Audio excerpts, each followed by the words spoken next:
In today's video, I'm going to teach you how to move elements in Webflow. Understanding how to effectively move elements within Webflow is crucial for creating a visually appealing and functional web design.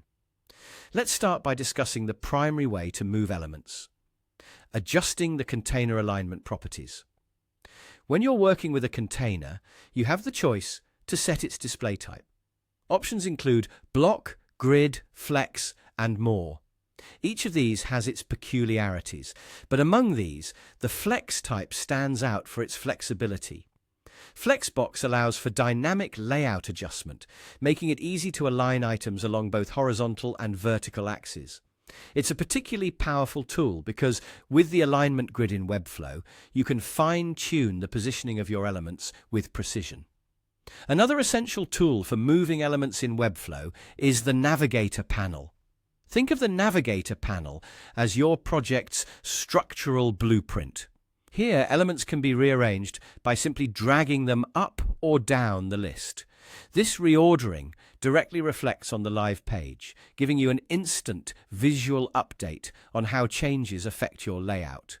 This method is especially useful for maintaining a clear hierarchy and ensuring that elements appear in the desired order, both to the eye and structurally within the HTML.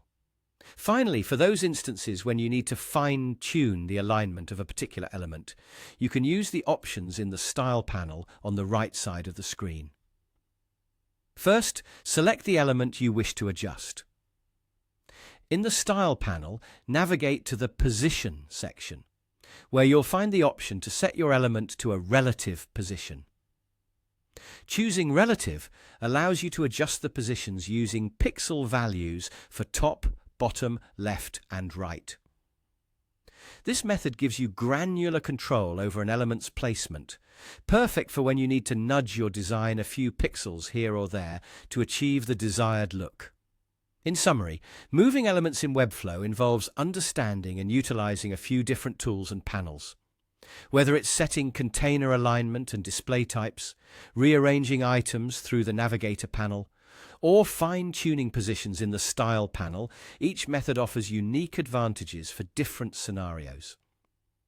Mastering these methods helps ensure your web design not only looks good, but functions smoothly. So, take your time to explore each of these features. Practice by experimenting with different settings and enjoy the process of bringing your creative visions to life in the most seamless way possible. Thank you for joining me, and happy designing.